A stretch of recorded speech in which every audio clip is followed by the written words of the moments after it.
ಮೌನ ಅಂತ್ಯ. ಪಾದಪೀಠಂ ವಾಮೇನ ವಿಗ್ರಹ ವರೇಣ ಕಲತ್ರವಂತಂ ವಾರಾಣಸಿ ಪುರಪತಿ ಭಜ.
ಹಸಿರು ಸೀರೆ ಬಿಟ್ಟು ಸುಂದರವಾಗಿ ಶೋಭಿಸು ಈ ನಿನ್ನ ಒಡಲಿಗೆ ಎಂದು ರೈತ ಬೆಳೆದ ಬೆಳೆಯನ್ನೆಲ್ಲ ಅಡಿಗೆ ಮಾಡಿ ನಿನಗೋಸ್ಕರ ನೈವೇದ್ಯ ಮಾಡಿ ನಿನಗೆ ಬಾಣ ಹಿಡಿದಿದ್ದೀನಿ ತಾಯಿ.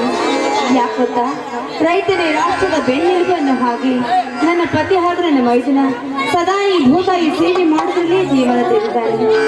ಅವರ ಕೈ ಹಿಡಿದು ಪ್ರತಿ ವರ್ಷದಂತೆ ಈ ವರ್ಷವೂ ಕೂಡ ಫಸಲನ್ನು ಕೊಟ್ಟು ಈ ರೈತರ ಕೈ ಹಿಡಿದು ಕಾಪಾಡೋ ಹೊಣೆ ನಿನ್ನನ್ನೇ ಕುಡಿದೆ ತಾಯಿ, ನಿನ್ನನ್ನೇ ಕುಡಿದೆ.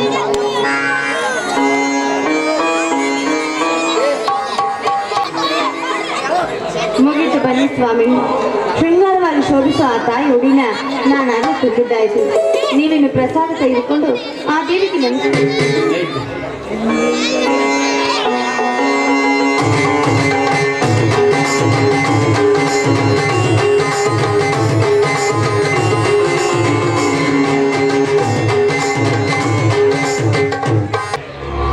ಅಮ್ಮ ತಾಯಿ ಭೂಮಾ, ಅಮ್ಮ ತಾಯಿ ಭಾವೇಶ್ವರಿ, ಸದಾ ನಿನ್ನ ಅಂಗಳದಲ್ಲಿ ದುಡಿಯುತ್ತಿರುವ ಈ ರೈತ ಮಕ್ಕಳನ್ನು ಕೈ ಎತ್ತಿ ಹಿಡಿದು ನಡೆಸಮ್ಮ.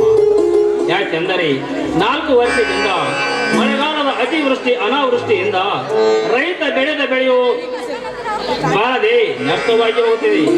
ಈ ದಿನವಿಡೀ ಈ ಸಾಲದ ಬಾಧೆಯಿಂದ ದಿನವಿಡೀ ರೈತರ ಆತ್ಮಹತ್ಯೆ ಹೆಚ್ಚಾಗುತ್ತಲೇ ಇದೆ. ಇದೇ ರೀತಿ ಮುಂದುವರೆಯಿದರೆ ಈ ರೈತರು ಬದುಕುವುದಾದರೂ ಹೇಗೆ ಹೇಳು ತಾಯಿ, ಹೇಗೆ ಹೇಳು? ಅಮ್ಮ ಭೂಮಾತೆ, ಪ್ರತಿ ವರ್ಷದಂತೆ ಈ ವರ್ಷ ಕೂಡ ನನ್ನ ಗಂಡ ಮೈ ತುಂಬ ಸಾಲ ಮಾಡಿಕೊಂಡು ಬೀಜ ಗೊಬ್ಬರ ಅಂತ ನಿನ್ನ ಉಡಿಯನ್ನೇ ತುಂಬಿದ್ದಾನೆ. ತುಂಬಿದ ಉಡಿಯನ್ನ ಚಿನ್ನದ ರಾಶಿಯನ್ನಾಗಿ ಮಾಡಿ ಮರಳಿ ನಮ್ಮ ಕೈಗೆ ಕೊಡುತ್ತಾಯಿ. ನಿನ್ನಲ್ಲಿ ಸರಿಪಟ್ಟು ಬೇಡಿಕೊಳ್ಳುವೆ. ಸಾಲದ ಬಾಧೆಯಿಂದ ಬಳಲುತ್ತಿರುವನು ನಾನೊಬ್ಬನೇ ಎಂದು ತಿಳಿದಿರುವೆಯ? ಇಲ್ಲ ಜಾನಕಿ, ಇಲ್ಲ. ನಮ್ಮ ರಾಷ್ಟ್ರದ ಅನೇಕ ರೈತರು ಸದಾ ಭೂಮಿತಾಯಿಯ ಮಡಿಲಲ್ಲಿ ಬಿಸಿಲು ಮಳೆ ಚಳಿ ಎನ್ನದೆ ಕಸ ಕಟ್ಟಿ ತೆಗೆದು ಒಂದು ಹೊತ್ತು ಊಟಕ್ಕೂ ಗತಿ ಇಲ್ಲದಂತಾಗಿದೆ. ಆದಾಗ ಯಾರಿಗೆ ಬೇಕು ಈ ರೈತನ ಗೋಳು? ಯಾತಕ್ಕೆ ಬೇಕು ಈ ರೈತನ ಕೆಲಸ? ಯಾಕ್ರಿ ಹೀಗಂತೀರ? ನಮಗೆ ಅನ್ನ ಹಾಕೋ ರೈತ ಇಷ್ಟೆಲ್ಲ ಕಷ್ಟ ಪಡ್ತಾ ಇದ್ರೆ ನೋಡಿಕೊಂಡು ಸುಮ್ಮನಿರುತ್ತೆ ನಮ್ಮ ಸರ್ಕಾರ. ಸರ್ಕಾರ ಸರ್ಕಾರ ಯಾರಿಗೆ ಬೇಕು ಈ ಹಾಳಾದ ಸರ್ಕಾರ? ರೈತ ಕಷ್ಟಪಟ್ಟು ಭೂಮಿತಾಯಿಯ ಮಡಿಲಲ್ಲಿ ರೆಂಟೆ ಕುಂಟಿ ಹೊಡೆದು ರಸಗೊಬ್ಬರ ಬೀಜವನ್ನು ತರಲು ಹೋದರೆ ಖಾಕಿಯ ದರ್ಬಾರೋ ಖಾಕಿಯ ಗೋಲಿಬಾರ್ ನಡೆಸಿ ರೈತರನ್ನು ರಕ್ತದ ಮಡುವಿನಲ್ಲಿ ಕೆಡೆ ಬಿಡುತ್ತದೆ ಈ ಕೆಟ್ಟ ಸರ್ಕಾರ. ಈ ಸರ್ಕಾರಕ್ಕೆ ನಿಜವಾಗಿಯೂ ರೈತರ ಮೇಲೆ ಕರುಣೆ ಇದ್ದರೆ ರೈತರು ಬೆಳೆದ ಬೆಳೆಗೆ ಸರಿಯಾದ ಬೆಲೆ ಕೊಡಲಿ ಮಾರ್ಕೆಟಿನಲ್ಲಿ. ರೈತರಿಗಾಗಿ ನೀರನ್ನು ಒದಗಿಸಲಿ. ಅದೇ ರೀತಿ ರೈತರಿಗಾಗಿ ವಿದ್ಯುತ್ತಿನ ಸಂಪರ್ಕ ಸರಿಯಾಗಿ ಕೊಡಿಸಲಿ. ಅದನ್ನು ಬಿಟ್ಟು ತಮ್ಮ ತಮ್ಮ ಅಧಿಕಾರಕ್ಕಾಗಿ ದೇವರ ಮೇಲೆ ಪ್ರಮಾಣ ಮಾಡಿ ಅಧಿಕಾರ ಸ್ವೀಕರಿಸುವ ಕೆಟ್ಟ ಸರ್ಕಾರ ನಮಗೆ ಬೇಕಾಗಿಲ್ಲ ಜಾನಕಿ, ಬೇಕಾಗಿಲ್ಲ. ಹೋಗ್ಲಿ ಬಿಡ್ರಿ, ಈ ಹಾಳಾದ ರಾಜಕೀಯ ಸರ್ಕಾರ ಇವರ ಸವಾಸ ನಮಗೆ ಯಾಕೆ ಬೇಕ್ರಿ? ಏನ್ರಿ, ಭೂತಾಯಿನ ನಂಬಿ ನಡೆಯೋ ರೈತರು ನಾವು. ಭೂತಾಯಿ ಒಂದು ಸಾರಿ ಕಣ್ ತೆರೆದ್ರೆ ಸಾಕುರಿ, ರೈತ ರಾಜನಾಗಿ ಬಾಳ್ತಾನೆ. ಅಂದಮೇಲೆ ಈ ಸರ್ಕಾರದ ಸಹಾಯ ನಮ್ಗೆ ಯಾಕ್ರಿ ಬೇಕು? ನಂಬಿದವ್ರನ್ನ ಯಾವತ್ತೂ ಕೈ ಬಿಟ್ಟಳಲ್ಲ ಈ ಭೂಮಿ ತಾಯಿ. ಹೌದು ಜಾನಕಿ, ನಾನು ಕೂಡ ಅದೇ ಭರವಸೆಯಲ್ಲೇ ಇದ್ದೇನೆ. ಇಡೀ 84 ಲಕ್ಷ ಜೀವರಾಶಿಗೆ ಅನ್ನ ಹಾಕುವ ಈ ತಾಯಿ ಯಾವ ಕಾರಣಕ್ಕೂ ಕೈ ಬಿಡುವುದಿಲ್ಲೆಂಬ ಭರವಸೆಯಿಂದ ನಾನು ಸದಾ ಭೂತಾಯಿಯ ಮಡಿಲಲ್ಲಿ ಎದುರಿಯುತ್ತಿದ್ದೇನೆ. ಅಲ್ಲ ರೀ, ನೀವು ಒಬ್ಬರೇ ಬಂದ್ರಲ್ಲ, ಇಷ್ಟೊತ್ತಾದ್ರೂ ನಮ್ಮ ಮೈಲಾರಿ ಬರ್ಲಿಲ್ಲ.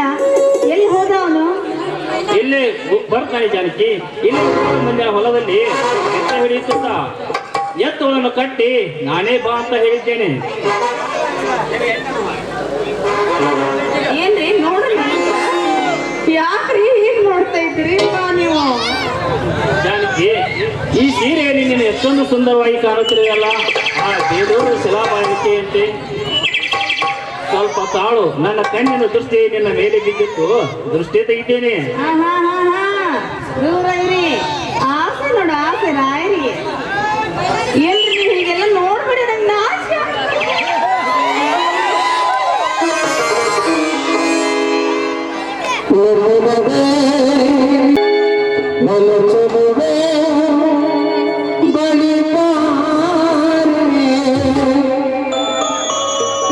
ಬಳಿ ಬಂದು ಸಿಹಿ ನೀಡು,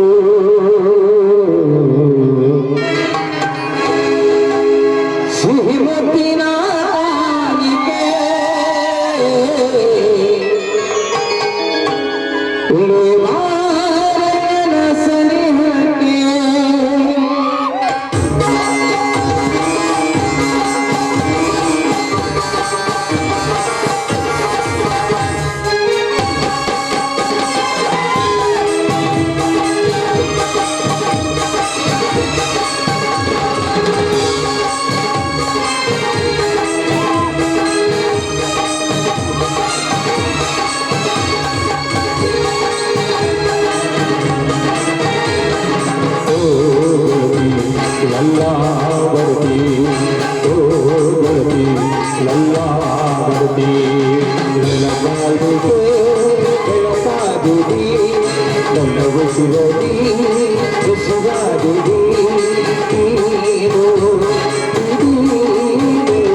ಅದು ಸ್ವಲ್ಪವೇ ಇವಾಗ ಪಯಣಕ್ಕೆ ಜೊತೆಯಾದರೆ ಹೇ ಹೇ ಲಲಲಲಾ.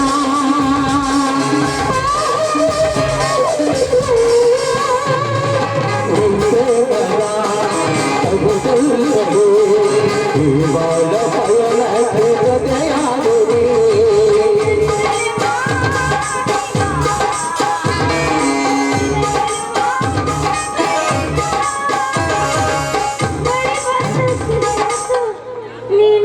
ಚಿನ್ನ ರನ್ನ ಹೇ ಚಿನ್ನ ಏ ರನ್ನ ಅದು ಲಾಭಕ್ಕೆ ಇದನ್ನು ಕೊಡ್ತೀನಿ ಏನ್ರಿ ಅದು ಖಂಡಿತ ಕೊಡ್ತೀನಿ ಕೇಳಿ ಮತ್ತೆ ಅದು ಚಿನ್ನ ನನಗೆ ಗೊತ್ತು ಬೇಕು ಅಯ್ಯೋ ಇಷ್ಟು ಜನರ ಮಧ್ಯೆ ಮೊತ್ತ ಹೌದು ಸಿಹಿ ಮುತ್ತಿನ ಪ್ರೇಮ